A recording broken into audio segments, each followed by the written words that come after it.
Hello, welcome to my channel. Today we have a bombshell report that VP Alyssa Heinerschein has broken her silence well sort of since the Dylan Mulvaney marketing partnership disaster. Okay, so big shout out to the Daily Mail for this exclusive report. It looks like they got some photos of Alyssa Heinerschein herself, and her friend delivered a comment on her behalf when asked about the Dylan Mulvaney Bud Light marketing partnership from hell disaster. First things first that jumps out to me about this report, which you will dive into momentarily, is that Alyssa Heinerschein, and again this is not trying to come off as rude or insensitive, she does not look good. It looks like she's been under duress for some time now. Obviously stress can really affect the human body, and that appears to be what's happening here. The other crazy thing about this report, and let's start at the top of this article, is that she was seen outside of a $8 million townhouse which she apparently resides in, and again a $450,000 annual salary. You buy an $8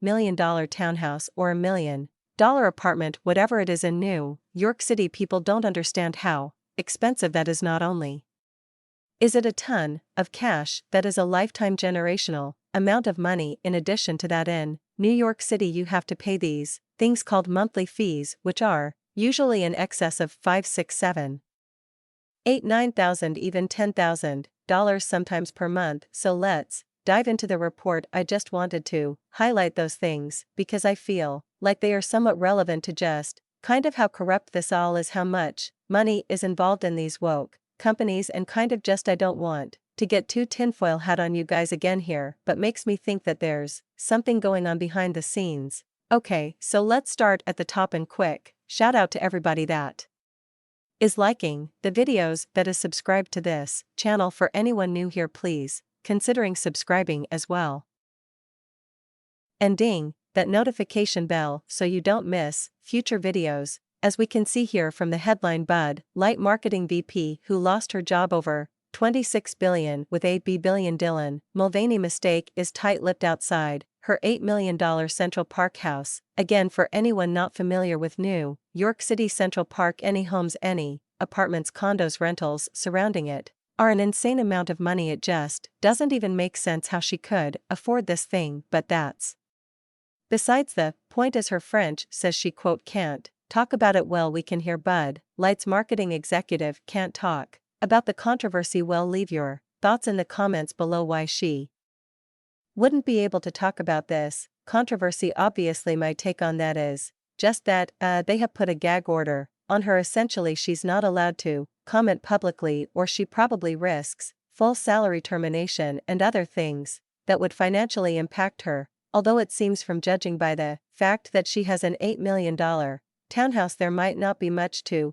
worry about financially. So when they spotted her walking around the neighborhood, which I'm sure she has plenty of free time to do, and even when she was working for Bud Light, I mean, how long did it take her to come up with that disastrous marketing ploy that cost them $26 billion, and they are on the verge of losing their #1 beer spot in the U.S. Smash that thumbs up button if you are happy to hear that, and you are happy that the boycott is still rolling strong. Heinerschein 39 was not the only one to step down after the backlash which created the biggest corporate disaster in a decade, according to the Daily Mail, as the VP for mainstream brand Daniel Blake also removed himself from his role, and that is a friendly way of saying there was internal pressure for them to step down, but their sudden departure appears permanent premature after bosses said the decision to work with Mulvaney was made by an outside agency. And again, that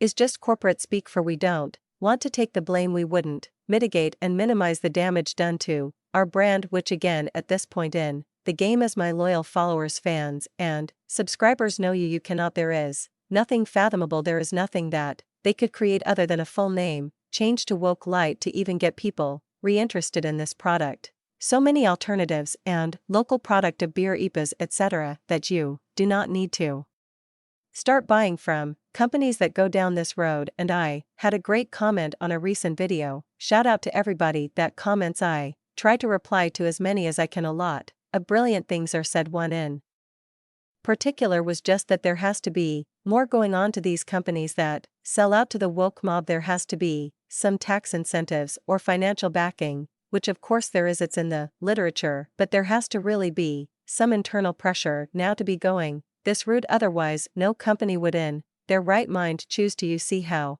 much Target has lost, you see how much Bud Light has lost. Every Disney movie that comes out now is an automatic box office flop, so you're seeing this as our only way. It feels like that we can really speak out against these narratives, against this corruption, and against the direction that the USA is heading in now. Bringing it back to the article, a really fascinating point here. It says, when approached by dailymail.com regarding claims that she had no idea of the campaign, Heiner Schein declined to comment, but luckily she was the friend who wasn't tried to comment, said that she's not supposed to talk about it, and said explicitly that she cannot. Basically some legal advice from her friend there, and then they whisked away the reporter. And I'm sure you know, I'm not defending Alyssa Heinerschott here, but I'm sure that no one wants reporters following them around at all hours, snapping photos. I mean, again, you can see, again, not being mean here, but she does not look good right now.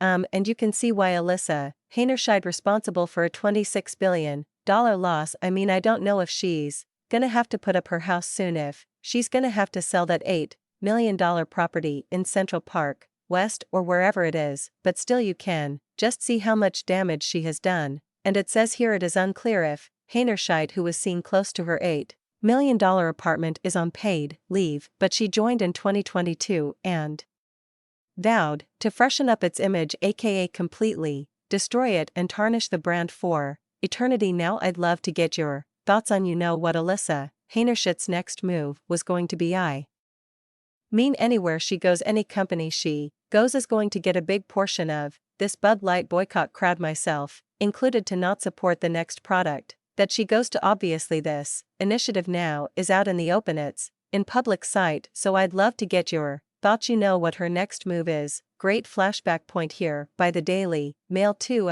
says that on March 30th, Heinerscheid gave an interview to a business podcast, and again, how arrogant and egotistic and all that, in which she said that she wanted to make Bud Light less Friday and more inclusive. And then, of course, liberals, left wing, they tend to say one thing and then they act and do another way, as you can see. And you've seen already the viral photos of her online, being fratty, partying at frat houses and drinking beers in excess. Again, you know, it's nice to talk a big game, but you got about back it up. And clearly her $450,000 salary and her $8 million townhouse really have nothing to show for it other than a hollow shell of an individual. Another fascinating point here is that the firm said both Heinerscheid and Blake decided to temporarily step down, but the decisions reportedly not volunteer. Of course they weren't voluntary. Why on earth would you keep someone on staff that has desecrated your brand, that has caused you to lose your #1 beer ranking, that has cost you so much money, and that the panicking of shareholders now in Wall Street, everybody with the big money except the day CEI whatever, with all these work initiative companies, they're the only ones that are just sitting around laughing and raking in cash from this whole ordeal. It does note here that, and I didn't know this, Heinerscheid's job was taking over by Todd Allen, who recently served as global VP of Budweiser, so just another industry, she'll probably another globalist type person that's going to come in and wreak more havoc. As you can see, I'll pull up the report in a second. There's another photo of Alyssa Heinerscheid that we're looking at. There is that they've already doubled down, tripled down even on supporting LGBTQ plus events. This time it comes in excess of $200,000. Let's pull up the report and you can see the Daily Mail headline here that says Bud Light donates $200,000 to LGBTQ plus whatever